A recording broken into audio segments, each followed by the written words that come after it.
भक्तों, चैत्र नवरात्रि का व्रत बहुत ही पवित्र और शक्तिशाली माना जाता है। लेकिन क्या आप जानते हैं कि कुछ ऐसी महिलाएं भी होती है जिन्हें यह व्रत भूलकर भी नहीं रखना चाहिए। अगर ऐसी महिलाएं यह व्रत रखती है तो माना जाता है कि माता रानी उनसे नाराज हो सकती है और घर में कंकाली, दरिद्रता और परेशानी बढ़ सकती है। इसीलिए अगर आप भी चैत्र नवरात्रि का व्रत रखने की सोच रहे हैं तो यह जानकारी आपके लिए बहुत जरूरी है। आज की इस वीडियो में हम आपको बताएंगे कि किन 5 महिलाओं को चैत्र नवरात्रि का व्रत नहीं रखना चाहिए, नवरात्रि के दौरान कौन कौन सी गलतियां नहीं करनी चाहिए और कौन कौन सी चीजें माता रानी को भूलकर भी अर्पित नहीं करनी चाहिए। इसीलिए इस वीडियो को अंत तक जरूर देखें ताकि आपसे कोई गलती ना हो। सबसे पहले बात करते हैं कि साल 2026 में चैत्र नवरात्रि कब से शुरू हो रही है। इस साल चैत्र नवरात्रि 19 मार्च से शुरू होकर 27 मार्च तक चलेगी। पूरे 9 दिनों तक माता रानी के अलग अलग स्वरूपों की पूजा की जाती है। नवरात्रि की आरंभ घट स्थापना के साथ होती है। मान्यता है कि घट स्थापना के बाद माता दुर्गा 9 दिनों तक भक्तों के घर में वास करती है और सच्चे मन से पूजा करने वालों को आशीर्वाद देती है। नवरात्रि के दिनों में घर का वातावरण बहुत पवित्र और सकारात्मक रखना चाहिए। सुबह जल्दी उठकर स्नान करना चाहिए, घर की सफाई करनी चाहिए और उसके बाद माता रानी की पूजा करनी चाहिए। इन 9 दिनों में भक्ति, संयम और श्रद्धा का विशेष महत्व होता है। अब जानते हैं कि किन महिलाओं को नवरात्रि का व्रत नहीं रखना चाहिए। सबसे पहले वे महिलाएं जो केवल दिखावे के लिए व्रत करती हैं। कई लोग समाज में अपनी छवि बनाने के लिए या दूसरों को दिखाने के लिए व्रत रखते हैं, लेकिन उनके मन में सच्ची श्रद्धा नहीं होती। शास्त्रों के अनुसार ऐसा करना बहुत गलत माना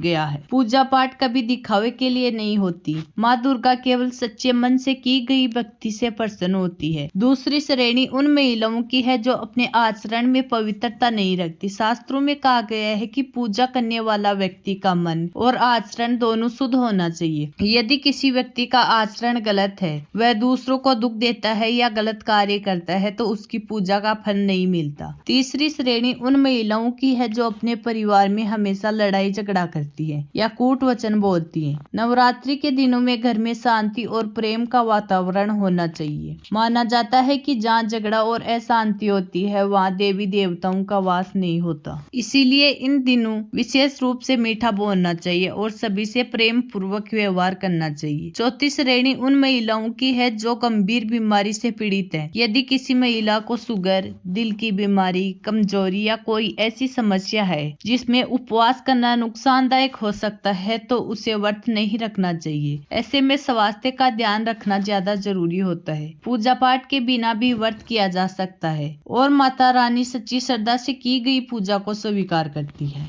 पांचवी श्रेणी उन महिलाओं की है जिन्होंने डॉक्टर ने उपवास करने से मना किया हो या जो शारीरिक रूप से बहुत कमजोर है। नवरात्रि के व्रत में संयम और अनुशासन की आवश्यकता होती है, इसीलिए शरीर की स्थिति को ध्यान में रखना जरूरी होता है। अब बात करते हैं नवरात्रि में कौन सी चीज माता रानी को चढ़ानी चाहिए और किन चीजों से बचना चाहिए। माता दुर्गा को लाल रंग बहुत प्रिय माना जाता है, इसलिए पूजा में लाल फूल, लाल चुनरी और लाल वस्त्र का विशेष महत्व होता है। खासकर गुलाब और कमल के फूल में माता रानी को अति प्रिय होते हैं। इसके अलावा नारियल, फल, मिठाई और पंचामृत का भोग भी चढ़ाया जाता है। लेकिन कुछ ऐसी चीजें होती हैं जिन्हें माता दुर्गा अर्पित नहीं करती, जैसे तुलसी के पत्ते। तुलसी भगवान विष्णु को बहुत प्रिय मानी जाती है, इसीलिए इसे दुर्गा माता को अर्पित नहीं किए जाते। इस तरह दुर्गा भी माता को नहीं चढ़ाई जाती। कलश स्थापना करते समय भी कुछ विशेष बातों का ध्यान रखना चाहिए।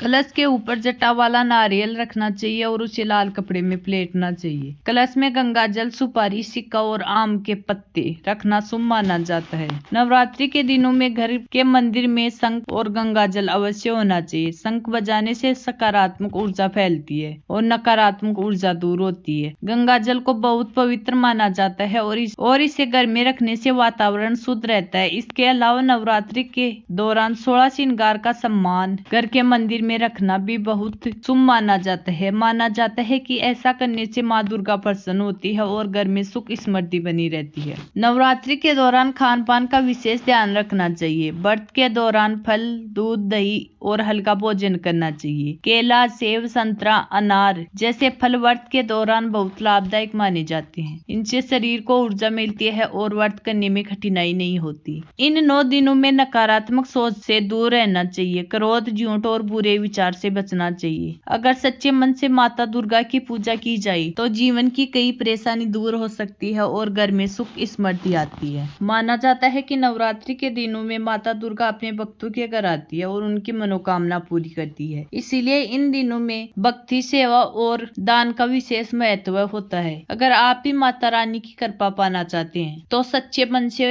उनकी पूजा करें, गरीबों की मदद करें और अपने घर का वातावरण प्रेम और शांति से भरपूर रखें। भक्तों, अगर यह जानकारी अच्छी लगी तो वीडियो को लाइक करें और कमेंट में जय माता दी लिखें ताकि माता रानी की कृपा आप और आपके पूरे परिवार पर बनी रही।